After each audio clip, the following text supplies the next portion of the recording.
औज़ु बिल्लाहि मिनश्शैतानिर्रजीम बिस्मिल्लाहिर्रहमानिर्रहीम। इसराइली और यहूदी कौम का शुमार हज़रत यकूब अलैहिस्सलाम के मानने वालों में होता है। दर हकीकत इसराइल का नाम ही हज़रत यकूब अलैहिस्सलाम के नाम पर रखा गया है।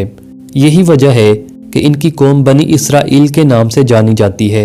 मुसलमानों और इसराइलियों से मुतल्लक दो वाक़यात ऐसे हैं जिनका तारीख़ी पस मंज़र नहायत दिलचस्प है।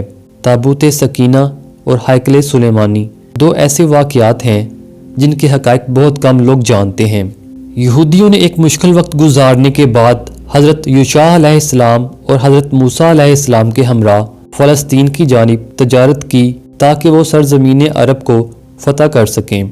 वाज़िया रही इसराइल के दौरे हुकूमत में हज़रत मूसा अलैहिस्सलाम के बाद 3 हुक्मरान आए थे, जिनमें हज़रत तालूत अलैहिस्सलाम, हज़रत दाऊद अलैहिस्सलाम और हज़रत सुलेमान अलैहिस्सलाम शामिल हैं। क़िसासुल अंबिया में दर्ज है कि हज़रत दाऊद अलैहिस्सलाम ने हज़रत तालूत अलैहिस्सलाम की साहबजादी से निकाह किया था। तबूत सकीना रोहे ज़मीन पर नहायत मुक़द्दस चीज़ों में से एक है। दरअसल ये एक संदूक का नाम है जिसमें जलीलुल कदर पैगम्बरों के तबरकात और आसमानी अशिया रखी गई थीं। ये संदूक हज़रत आदम अलैहिस्सलाम से होता हुआ हज़रत सुलेमान अलैहिस्सलाम तक पहुँचा। इसके हवाले से यह माना जाता है कि इस संदूक में हज़रत आदम अलैहिस्सलाम से लेकर हज़रत सुलेमान अलैहिस्सलाम तक के तबरकात महफूज थे। ताहम हज़रत दाऊद अलैहिस्सलाम ने इस संदूक की हिफाजत की और इसे ताबूत सकीना का नाम दिया। कहा जाता है कि इस बॉक्स में लोहे कुरान और हज़रत मूसा अलैहिस्सलाम का असा भी मौजूद था। इसके अलावा मुक़द्दस किताब तौरात का असल नुस्खा भी रखा गया था जो हज़रत मूसा अलैहिस्सलाम को कोहे सीना के मकाम पर नाजिल हुआ था।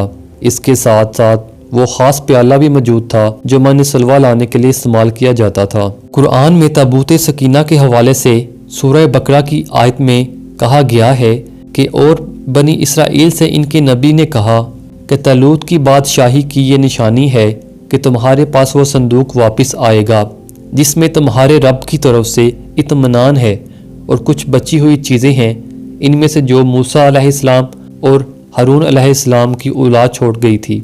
इस संदूक को फरिश्ते उठा लाएंगे, बेशक इसमें तुम्हारे लिए पूरी निशानी है अगर तुम ईमान वाले हो। क्योंकि इस संदूक में अंबिया की वो अशिया मौजूद थीं जो इन्हें अल्लाह की तरफ से तोहफे में अता की गई थीं, इसीलिए इसको अल्लाह की रज़ा से यह मुक़द्दस दर्जा दिया गया था। अवामी अकीदे के मुताबिक ऐसा नहीं था कि अगर इस ताबूत को मुक़द्दस दर्जा दिया गया तो लोग देगर ताबूत को भी पूजना शुरू कर दें।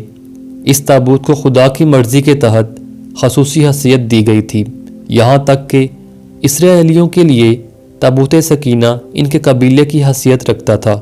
आम तौर पर यह तसव्वुर कायम है कि जब संदूक हज़रत दाऊद अलैहिस्सलाम की तहवील में था तब उन्होंने ये फ़ैसला किया कि इसकी हिफाजत के लिए एक महल नुमा मंदिर की तमीर करवाई जाए। ताहम तवील तामीरी दौरानिया के बायस इस हैकल की तामीर हज़रत दाऊद अलैहिस्सलाम की ज़िंदगी में मुकम्मल ना हो सकी, लिहाजा इसे हज़रत सुलेमान अलैहिस्सलाम के दौर में मुकम्मल किया गया और इस ही वजह से इसका नाम हैकल सुलेमानी रखा गया।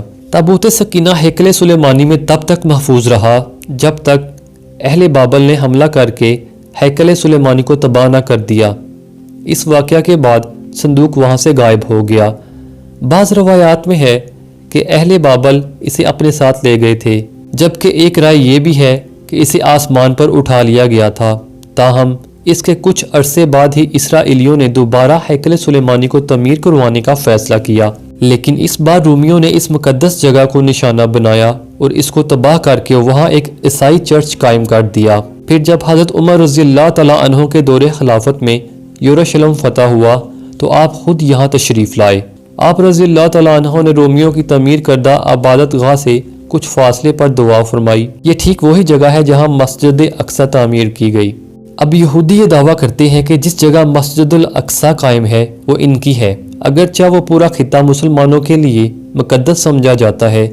यहूदियों का ये मानना है कि हैकल सुलेमानी को दोबारा तमीर करने के लिए मस्जिद की कुर्बानी देना ज़रूरी है। ताहम मुक़द्दस तबरकात की तलाश के नाम पर मस्जिदुल अक्सा की बुनियादों को खोखला कर दिया गया है। इसके अलावा यहूदियों का ये भी अकीदा है कि हैकल की एक बच जाने वाली पसे मानदा दीवार जहाँ एक दरवाज़ा भी मौजूद है क़यामत से कबल ان کی آخری نبی اور بادشاہ کے لیے راہ ہموار کرے گا۔ یہی وجہ ہے کہ وہ اپنے لوگوں کو دروازے کے سامنے دفن کرنے کو ترجیح دیتے ہیں۔ انہیں یقین ہے کہ جب اس دروازے سے ان کا بادشاہ نکلے گا تو اس کے پیچھے تمام مردے اٹھ کھڑے ہوں گے، جبکہ اسلامی تعلیمات کے مطابق قیامت کے قریب دجال کا ظہور ہوگا اور تمام دنیا کے یہودی اس کی بادشاہت اور نبوت کو تسلیم کر لیں گے۔ میں امید کرتا ہوں کہ آپ کو یہ ویڈیو اچھی لگی ہوگی۔ اگر ویڈیو اچھی لگے تو اس کو لائک کر دیجئے، اس کو زیادہ سے زیادہ شیئر کیجئے اور میرے اس چینل کو سبسکرائب بھی کر دیجئے۔ میں ملوں گا آپ سے ایک نئی ویڈیو میں، تب تک کے لیے آپ اپنا بہت سا خیال رکھیے گا۔ Thanks for watching this video. اللہ حافظ۔